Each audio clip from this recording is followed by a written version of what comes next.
The wine glass shattered against the hardwood floor, red liquid spreading like blood across the polished surface. Beatrice stood frozen, her face drained of color, as the television screen illuminated the living room with undeniable evidence of her cruelty. Helena remained seated at the dining table, her finger still hovering over the tablet that had just destroyed her sister's carefully constructed lies. The room had been filled with laughter and celebration just moments before. Garlands hung from the ceiling. Twinkling lights cast a warm glow over the family gathered for their traditional dinner. Helena had just served the last slice of turkey when Beatrice rose from her chair, holding her wine glass high.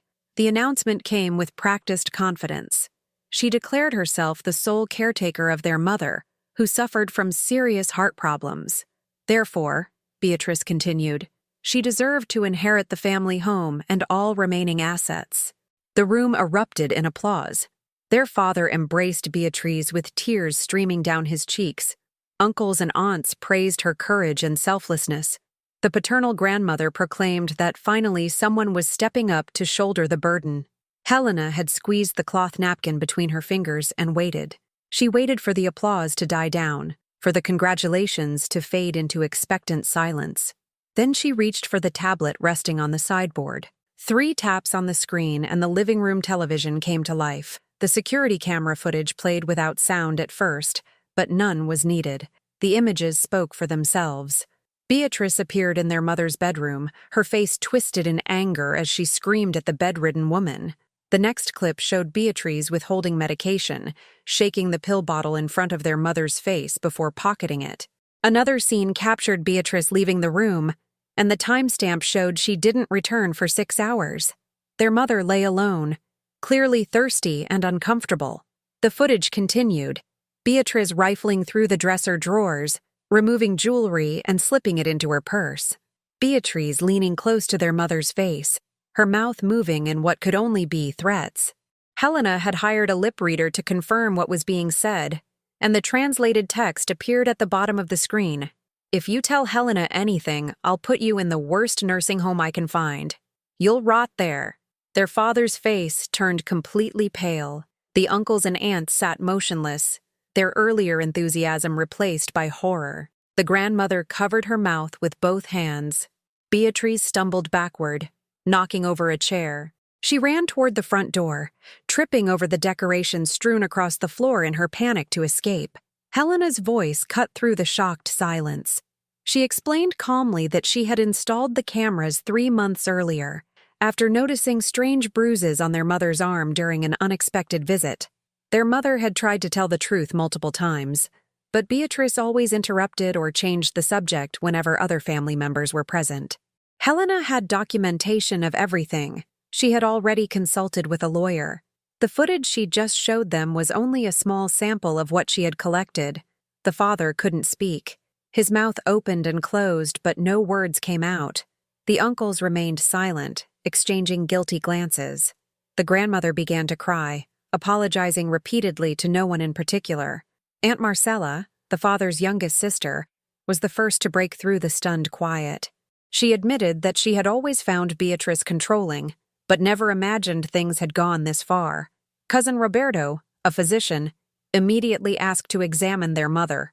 When they went upstairs to the bedroom, they found the elderly woman severely dehydrated with clear signs of malnutrition. The following days saw the family disintegrate.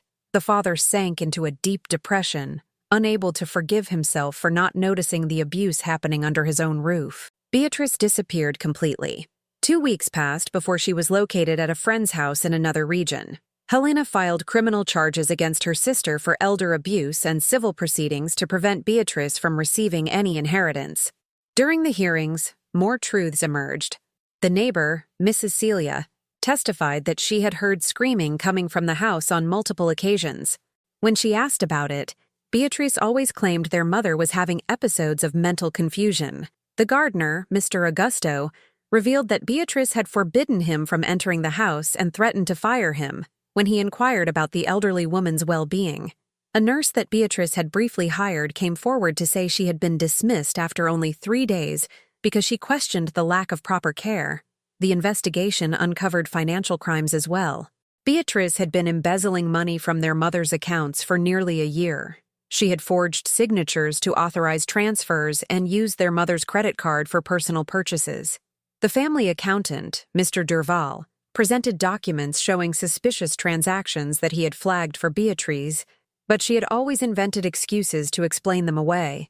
Helena discovered that her sister had accumulated enormous gambling debts from online casinos and was being pressured by loan sharks.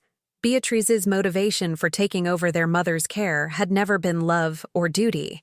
It was unrestricted access to the family's financial resources.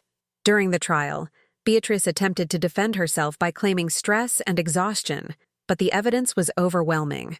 The judge determined that she would serve time for elder abuse, embezzlement, and document forgery. Their mother, recovering in a rehabilitation center, gave a video deposition that eliminated any possibility of leniency for Beatrice. She described in detail the humiliations she had endured, the days without bathing, the nights when she begged for water and was ignored. The father, present in the courtroom, fainted when he heard the complete account. Helena took over their mother's care, but not alone. She hired a team of professional nurses and installed a monitoring system that she and other trusted family members could access remotely. Aunt Marcella moved in temporarily to help. Cousin Roberto made weekly medical visits. Their mother began to regain weight and strength. Physical therapy sessions showed promising results. Slowly, the elderly woman began to smile again. But the story took an unexpected turn 6 months later, when Helena and Beatrice's father suffered a fatal heart attack. The news came on an ordinary morning. He was found in his office, collapsed over papers that appeared to be a letter. Helena arrived before the ambulance. The letter was addressed to her. In it, their father confessed that he had always known Beatrice had problems, that he had seen signs of cruelty in her since childhood, but chose to ignore them because Beatrice was his favorite, the daughter who resembled him most. He admitted failing as a father and as a husband. He asked for forgiveness, but said he couldn't live with the guilt of having allowed such things to happen to his wife. The last line stated that he didn't deserve to continue living. The autopsy confirmed a heart attack, but Helena always suspected that her father had brought about his own death through intentional stress and health neglect. She never shared this suspicion with anyone. At the funeral, Beatrice appeared in handcuffs, escorted by prison guards. She wept over the casket, but no one approached her. Their mother refused to see her. The relatives turned their faces away. Beatrice shouted that everything was Helena's fault, that she had destroyed the family, that the cameras were an invasion of privacy. Helena didn't respond. She simply watched as her sister was taken back to prison. Months passed. Helena sold the family home because their mother didn't want to live there anymore. They purchased a smaller apartment that was more accessible, with a view of a park. Their mother took daily walks. Helena worked from home to always be present. The routine was peaceful.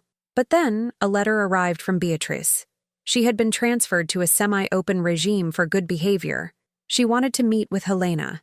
She claimed to have important information about the family, secrets that their father had kept that would change everything. Helena ignored the first letter, and the second. In the third letter, Beatrice wrote a name that meant nothing to Helena at first. Amanda Rodriguez. Helena didn't recognize the name. She searched for it online and found a woman in her early 40s. After considerable investigation, she discovered that Amanda was their father's illegitimate daughter, a half-sister. Their father had supported this woman and her mother financially for decades. When money became scarce because of Beatrice's embezzlement, he had cut off the support. Amanda was now suing the estate for her share of the inheritance. Helena found herself in the middle of a legal battle that consumed another year of her life. Amanda presented proof of paternity through DNA tests and old photographs. She wanted half of everything that remained. Helena's mother went into shock upon learning of the betrayal. She suffered a cardiac relapse and had to be hospitalized again. Helena faced a choice between fighting for the money or preserving her mother's health. She chose her mother. She reached a settlement with Amanda, dividing the remaining assets. She ended up with less than expected, but with a clear conscience. Beatrice served 3 years in prison. When she was released, she attempted contact again. Helena accepted one meeting, but only one. They met at a coffee shop in a neutral location. Beatrice looked different, thinner, with gray hair starting to show. She apologized. Helena listened in silence, her face expressionless. At the end, Beatrice asked if she could see their mother one last time. Helena said no. Beatrice insisted, cried, begged. Helena stood up and walked away. They never spoke again. Years later, Helena heard through mutual acquaintances that Beatrice had moved far away and was working as a sales clerk in a store. She never married, never had children. She lived alone in a small apartment. Helena felt neither pity nor satisfaction at this news, only indifference. Their mother lived another 8 years after that Christmas. She died in her sleep, with Helena holding her hand. In her will, she left everything to Helena and a symbolic amount to Amanda, acknowledging that the young woman bore no responsibility for their father's mistakes. For Beatrice, there was nothing, not even a mention. Helena cremated their mother according to her wishes. She scattered the ashes in the garden their mother had loved so much. There was no ceremony. She didn't invite any of the extended family. Only Aunt Marcella attended, the woman who had become Helena's confidant over the years. After that, Helena disappeared from her former life. She sold the apartment, terminated all contracts, deleted her social media accounts. Aunt Marcella was the only person who knew where she went. Helena bought a small rural property, adopted 3 dogs, and began living simply, cultivating a vegetable garden and selling organic produce at local markets. She never spoke about Beatrice, about their father, or about that Christmas dinner again. When someone asked about her family, she said she didn't have one. The property Helena purchased was isolated enough to provide peace, but not so remote that she felt cut off from the world. She built a small greenhouse and spent her mornings tending to tomatoes, lettuce, herbs, and other vegetables. The physical work was therapeutic. The dogs followed her everywhere, providing companionship without demanding explanations or dredging up painful memories. She established a routine that revolved around the seasons and the needs of her garden, rather than the demands of family drama or legal proceedings. Aunt Marcella visited once a month, bringing news from the outside world that Helena no longer actively sought. During one of these visits, Marcella mentioned that she had seen Amanda at a supermarket. Amanda had recognized Marcella and asked about Helena. She wanted to express gratitude for the settlement and apologize for the additional stress she had caused during an already difficult time. Helena listened, but didn't ask for Amanda's contact information. That chapter was closed. The small farm became Helena's sanctuary. She woke with the sunrise and worked until her body demanded rest. She learned about soil composition, natural pest control, and crop rotation from books and from an elderly farmer who lived several properties away. The old man, Mr. Stevens, had been working the land for over 50 years. He appreciated Helena's dedication and occasionally stopped by to offer advice or share seeds from his own harvest. Their conversations were brief and focused on practical matters, which suited Helena perfectly. She sold her produce at a farmer's market that operated every weekend. The customers came to recognize her as the quiet woman with the excellent tomatoes and fresh herbs. Some attempted to engage her in personal conversation, but she deflected with polite brevity. She was there to sell vegetables, not to make friends or share her history. The market provided enough income to cover her modest expenses and allowed her to maintain her independence. 2 years into this new life, Helena received an unexpected visit. A young woman appeared at her gate one afternoon, nervous and uncertain. She introduced herself as Beatrice's daughter. Helena felt her stomach drop. She hadn't known that Beatrice had a child. The young woman, who said her name was Julia, explained that she was the result of a brief relationship Beatrice had before the events of that Christmas.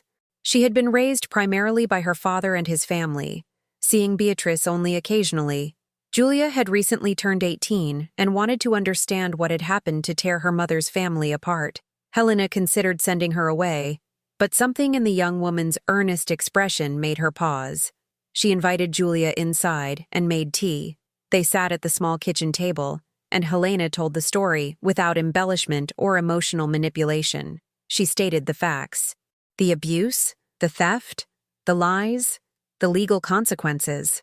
Julia listened without interrupting. When Helena finished, Julia sat quietly for several minutes before speaking. Julia explained that Beatrice had never discussed the details with her, only saying that there had been a misunderstanding that Helena had blown out of proportion, but Julia had always sensed there was more to the story. She had found some of the legal documents among Beatrice's belongings and decided to seek out Helena for the truth. Now that she had it, she didn't know what to feel. Helena told her that confusion was a reasonable response to learning that a parent had committed serious crimes. Julia asked if Helena hated Beatrice. Helena said no. She felt nothing toward her sister anymore. Hatred required energy she preferred to spend on her garden. Julia visited 3 more times over the following months. Helena didn't encourage the visits, but didn't discourage them either. The young woman seemed to be working through complex feelings about her mother and needed someone who could provide honest answers. During the last visit, Julia mentioned that she was starting university and planned to study social work, specifically to help protect vulnerable elderly people. Helena saw a certain justice in that but didn't say so aloud. After that final visit, Julia sent occasional messages updating Helena on her studies, but they never met in person again. The rhythm of Helena's life continued. Seasons changed. Her garden flourished and occasionally struggled depending on weather conditions. One of the dogs, the oldest one, passed away peacefully in his sleep. Helena buried him under an oak tree at the edge of her property and adopted another dog from a local shelter to fill the gap. Aunt Marcella's visits became less frequent as she dealt with her own health issues, but they spoke by phone every week. On the 10th anniversary of that Christmas dinner, Helena woke to find frost covering her garden. She made coffee and sat on her small porch wrapped in a blanket, watching the sun slowly melt the ice crystals on the leaves. She thought about her mother, about the years of recovery and the peaceful final years they had shared. She thought about her father and his fatal combination of favoritism and cowardice. She thought about Beatrice and the choices that had led to destruction. She thought about Amanda and Julia, 2 people connected to her by blood but not by choice. And she thought about herself, about the decision to walk away from everything familiar and build something new from nothing. She didn't regret installing those cameras. She didn't regret exposing Beatrice during that Christmas dinner. She didn't regret any of the legal battles or difficult decisions that followed. What she regretted was that it had been necessary at all, that her mother had suffered, that her father had been too weak to protect his wife, that Beatrice had chosen cruelty over compassion. But regret didn't change the past, and Helena had learned not to dwell in places she couldn't modify. The coffee grew cold in her hands as she sat watching her garden. The dogs stirred inside the house, signaling it was time for their breakfast. Helena stood, stretched, and went inside to begin another day. The routine was simple, but it was hers. No family obligations, no hidden cameras needed, no lies to uncover, just the land, the animals, and the quiet satisfaction of work done with her own hands. Years continued to pass. Helena aged but remained healthy and active. Her hair turned gray and then white. Her hands developed calluses, and her face showed the effects of sun and wind. But she felt more at peace than she ever had in her previous life. She rarely thought about that Christmas anymore. When she did, it was with detachment, as if remembering events that had happened to someone else. Aunt Marcella died when Helena was in her late 50s. It was expected, as Marcella had been battling illness for some time, but it still hit Helena harder than she anticipated. Marcella had been her last real connection to the family she had left behind. Helena attended the funeral but left immediately after, speaking to no one. She noticed Beatrice in the back row of the church, much older now, but she didn't acknowledge her. They were strangers who happened to share genetic material, nothing more. After Marcella's death, Helena withdrew even further. She stopped attending the farmer's market regularly, instead selling most of her produce to Mr. Stevens, who distributed it through his own network. She saw fewer people and spoke even less. The dogs remained her primary companions. She read extensively, working through books on subjects that interested her without any practical purpose. Philosophy, history, astronomy, botany. Knowledge for its own sake, rather than for application. A local journalist somehow discovered her story and approached her about writing an article. Helena refused. The journalist persisted, arguing that her story could help other families recognize and prevent elder abuse. Helena remained firm in her refusal. Her story belonged to her and to those who had lived it. It wasn't material for public consumption or a cautionary tale to be packaged for readers who would forget about it within days. The journalist finally gave up and went away. Helena continued her quiet existence. She expanded her garden, adding fruit trees that would take years to mature. She wouldn't live to see them at full production, but that didn't matter. The act of planting them, of contributing to something that would outlast her, provided its own satisfaction. She built a small pond and stocked it with fish. She constructed better fencing to protect her vegetables from deer and rabbits. She reinforced the roof of her house against heavy snow. All practical projects that kept her busy and gave her purpose. One winter evening, sitting by the fire with the dog sprawled around her, Helena realized she was content. Not happy in any exuberant sense, but genuinely content with the life she had built. She had no regrets about leaving behind the family name, the inheritance battles, the social obligations. She had chosen peace over connection, solitude over drama, and simplicity over complexity. For her, it had been the right choice. She never saw Beatrice again. She heard years later that her sister had died from complications related to diabetes. Helena felt nothing when she received this news. No relief, no sadness, no closure. Beatrice had been gone from her life for so long that her physical death changed nothing. There was no funeral to attend, no estate to settle. Beatrice had died as she had lived her later years, alone and disconnected. Helena outlived most of her generation. The extended family members from that Christmas dinner died one by one. She heard about their deaths third hand, through people who still remembered she existed. She sent no condolences, attended no services, made no gestures toward reconciliation with the living relatives. That part of her life was finished, buried as completely as if it had never happened. As Helena moved into her 70s, her body began to slow down. The work that had once been effortless became challenging. She hired a young couple to help with the heavier tasks on the farm. They were good people, respectful of her privacy, efficient in their work. They asked no questions about her past, and she offered no information. The arrangement worked perfectly. She thought sometimes about what her life might have been if that Christmas dinner had never happened, if Beatrice had been a different person, if their father had been stronger, if their mother had been spared the abuse. But these thoughts were abstract, like considering an alternate reality that had no bearing on the one she actually inhabited. This was her life, the one she had built from the ruins of family betrayal, and she had made it into something bearable. The dogs continued to cycle through her life. Old ones died, new ones arrived. She loved each one but had learned not to be destroyed by their inevitable departures. Everything ended. People, animals, seasons. Even the vegetables in her garden had their time, and then surrendered to decay. This was natural, and fighting against it was pointless. Helena made no plans for her own death. She had no one to leave the property to, no causes she wanted to support, no messages she needed to leave behind. When her time came, the state would handle the details. The land would be sold. The proceeds would go wherever such things went. It didn't matter.